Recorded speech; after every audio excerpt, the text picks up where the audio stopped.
Приветик, мои хорошие! Сегодня хочу вам рассказать о своем спортивном инвентаре, который я использую для своих домашних тренировок. В общей сложности дома я занимаюсь и продолжаю заниматься где-то около 4 лет.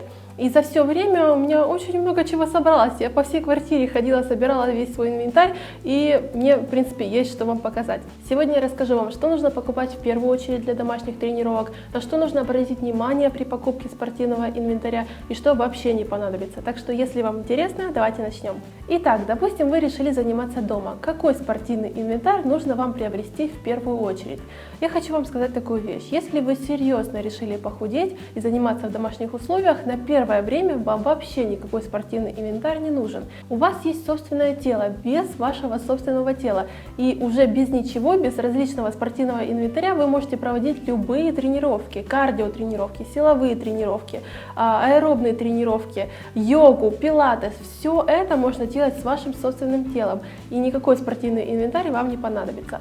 Но все же, допустим, вы решили что-то прикупить. Что это будет в первую очередь? Лично мое мнение, то это должна быть именно скакалка.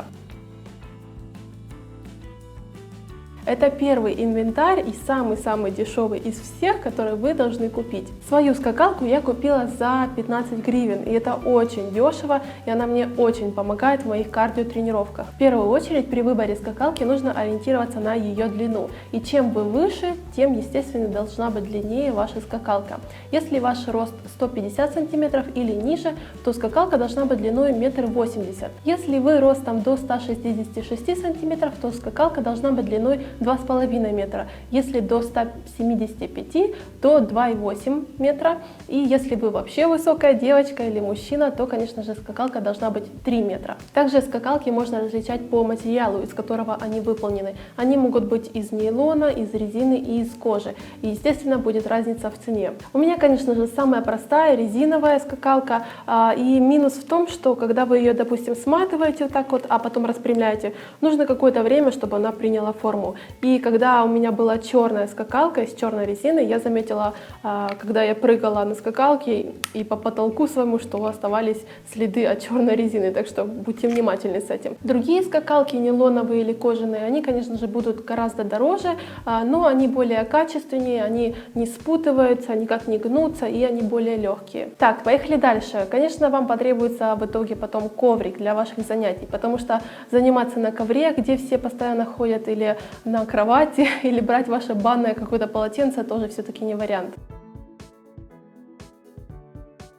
В основном коврики для фитнеса или для йоги бывают 3 типов: синтетические, из термопластика и натуральные. Логично, что чем натуральней состав вашего коврика, тем он будет стоить дороже. Как выбрать размер вашего коврика? Все очень просто. К вашему росту прибавляете 10 сантиметров. Конечно же, в связи с тем, что я постоянно показываю вам тренировки и дома, и на улице, эти коврики я тоже беру с собой на уличные тренировки, мне нужно различные цвета этих ковриков, поэтому у меня они самые простые и синтетические. В принципе, они довольно-таки хорошо мне служат и долго, уже где-то полгода, и мне, в принципе, нравится, так что почему бы и нет. Они недорогие, я, по-моему, покупала коврик за 60 или 70 гривен, но это было очень давно. Так что, если я найду их в интернете, такие же самые, то обязательно оставлю вам ссылочку в описании. Так, что дальше? Когда вы привыкнете к своим тренировкам и ваше тело, ваши мышцы привыкнут к упражнениям, то вы, естественно, захотите усложнять свои тренировки домашние. Для этого вы захотите купить гантели. Гантели бывают 2 видов: уже с готовым весом или разборные гантели. Какое же между ними отличие и какие же лучше покупать для домашних тренировок?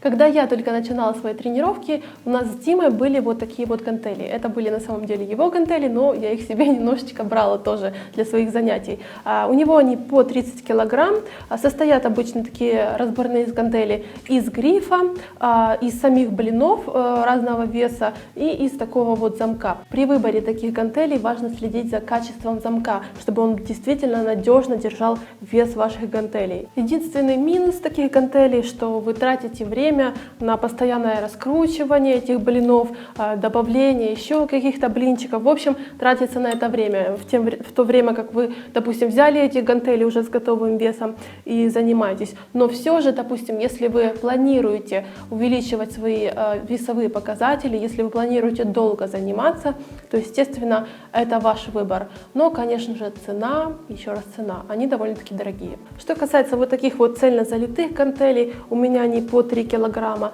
то это, конечно же, гораздо удобнее. Как выбрать вес таких гантелей? Вы можете прийти в магазин и, не стесняясь, что на вас кто-то посмотрит косо, взять эти гантели и попробовать сделать, допустим, различные упражнения, допустим, на бицепсы или какие-то подъемы рук, разведения. Попробуйте сделать хотя бы 12-15 повторений. Если последние 5 повторов даются вам тяжеловато, то это ваш вес. Если вам легко выполнять это упражнение, то, естественно, нужно брать побольше вес. А если вы вообще еле-еле поднимаете 5 раз эти гантели, то, конечно же, это не ваш вес, и вам нужно брать поменьше. Так что здесь все просто. Покрытие таких гантелей тоже может быть разное. Оно может быть из хрома, из винила или вот такое вот прорезиненное, как у меня.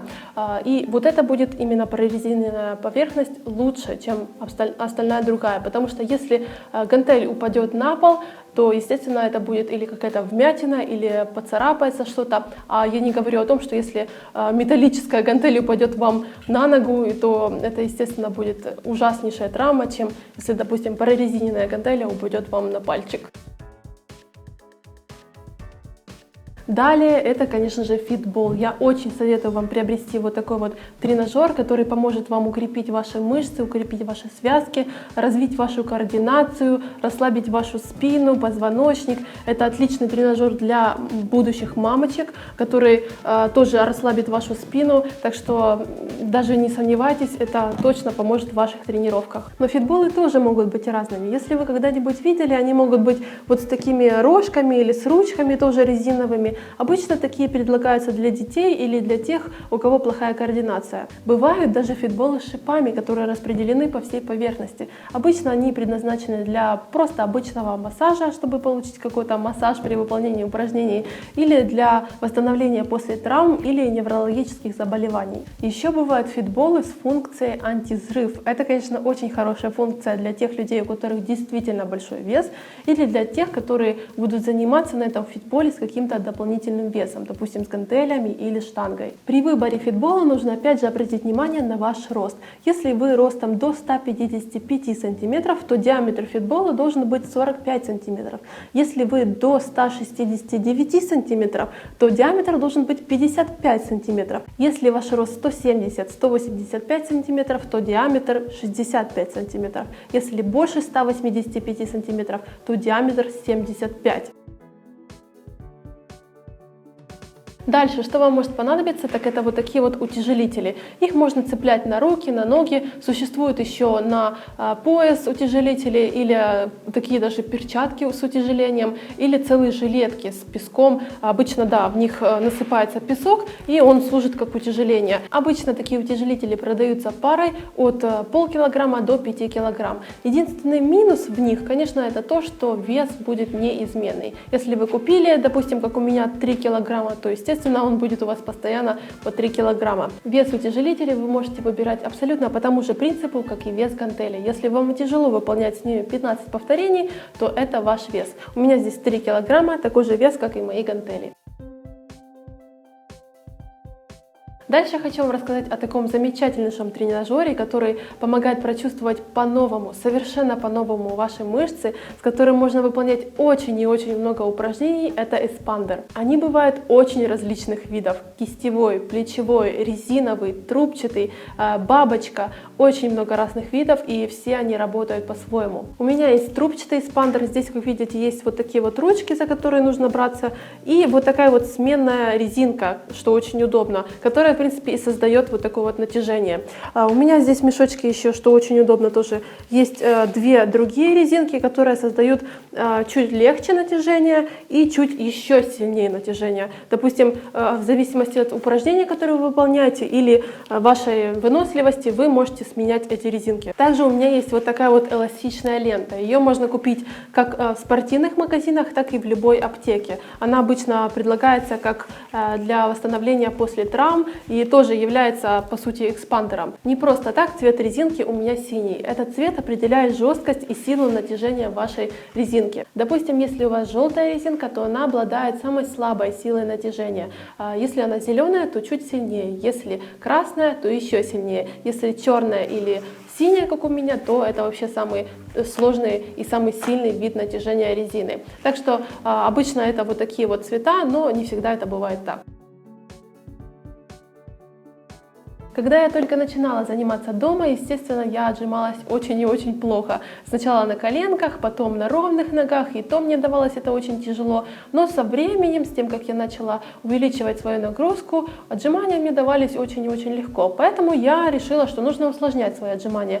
И поэтому прикупила вот такие вот упоры для отжиманий. Зачем они вообще нужны и что они дают? Это вот такие вот обычные упоры, то есть вы держитесь руками за эти рукоятки и отжимаетесь. То есть амплитуда вашего движения при отжимании становится уже больше, потому что вы опускаетесь ниже.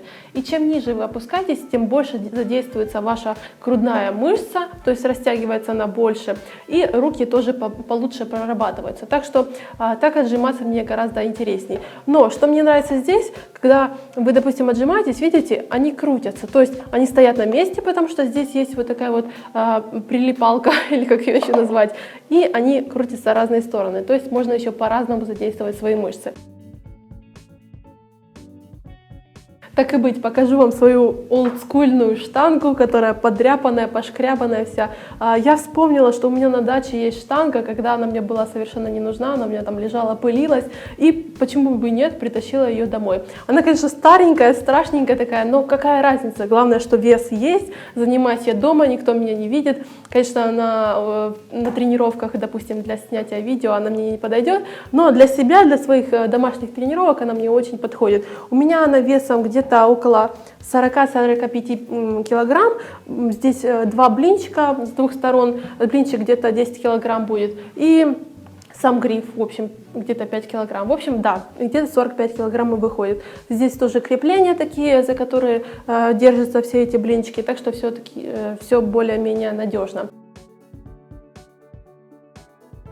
Также у меня есть сэндбэг, жалко, не могу вам сейчас показать эту сумочку, она у меня у родителей на даче, там обычно я и занимаюсь с ней. Это обычная сумка, в которой есть чехлы, куда насыпается песок, и она служит как утяжелением. С ней очень много разных упражнений можно выполнять, и обычно эта сумка служит как такой вот инвентарь для тренировок в стиле кроссфит. Это просто невероятно утомляющие, изнеможающие, я не знаю, как еще назвать эти тренировки в стиле кроссфит. Так что я обожаю, в принципе, вот такой вот инвентарь, который позволяет функционально проводить твою тренировку, которая просто выжимает тебя как лимон. Так что, если у вас есть такая возможность, можете просто взять свою спортивную сумку обычную, напихать туда каких-то пакетов с песком, и, в принципе, выйдет вам практически тот же самый сэндбэг. Вспоминается мне, когда я только начала заниматься, я очень мечтала о узкой талии, чтобы она была ярко выраженная. Ну, в общем, вы меня понимаете, наверное, все об этом мечтают. И, естественно, что я могла купить? Конечно же, хула-хуп. Насчет хула-хупа у меня какое-то двоякое мнение. С одной стороны, он помогает укрепить мышцы брюшного пресса, помогает разогнать ваше кровообращение, с одной стороны, помогает какой-то массаж сделать вашего живота, но так, чтобы прям очень сделать вашу талию явной, я в это все-таки перестала верить, потому что если вам природой не дано иметь талию, ваше строение не предполагает того, что у вас будет очень ярко выраженная талия, то что бы вы ни крутили, как бы вы ни навешивали какой-то груз на этот хула-хуп, то, естественно, талия не будет ваша уменьшаться. Единственное, что вы можете сделать для своей талии, это правильно питаться и делать упражнения на прямую мышцу живота, что я уже 300 раз говорила, а косые мышцы пресса вы не должны трогать. Поэтому я и говорю вам о хула-хупе в самый последний раз, так как это совершенно не обязательная покупка для ваших домашних тренировок. Но на всякий случай скажу, что хула-хупы бывают двух видов: металлические и вот такие вот пластмассовые, более тяжелые, с различными шипами, различными массажерами, и я знаю, что есть даже с счетчиком калорий. Также хочу вам сказать, что совершенно нет необходимости крутить хула-хуп больше, чем час в день. Это может плохо сказаться на вашем позвоночнике и на ваших внутренних органах. Конечно, они не разболтаются в разные стороны, но все-таки это будет не очень полезно. Это, конечно, не касается домашних тренировок, но все-таки, если вы занимаетесь в тренажерном зале, и особенно если вы работаете с каким-то большим весом, допустим, делаете мертвую тягу или какую-то еще тягу разную, то вам обязательно нужны будут вот такие вот лямки на кисти. Они обычно крепятся вот так вот на руку, и вы цепляетесь вот этим ремешком за штангу и потом хватаетесь за штангу рукой. Это помогает вашим рукам не устать очень быстро, потому что в первую очередь устают ваши руки, а потом уже какая-то мышца, на которую вы работаете. И это помогает доделать последние подходы со всей силой. Так что обязательно использую вот такие вот лямки в мертвой тяге и вообще в любых видах тяги. И последнее, что я вам покажу, это вот такой вот ремень для поясницы или атлетический ремень его еще называют. Это просто необходимо тем, кто занимается серьезным весом в тренажерном зале, делает приседания, мертвую тягу опять же. То есть это ваша поддержка вашего позвоночника и вашей спины. Это обязательно нужно иметь всем, кто занимается в тренажерном зале. Серьезно. Ну что, ребят, у меня на сегодня все. Я надеюсь, что помогла вам своим видео и своими советами. Теперь вы, наверное, точно знаете, какой спортивный инвентарь нужно купить в первую очередь, чем его можно заменить, что он дает и как сделать правильный выбор. Спасибо вам за внимание. Всем удачи. Пока!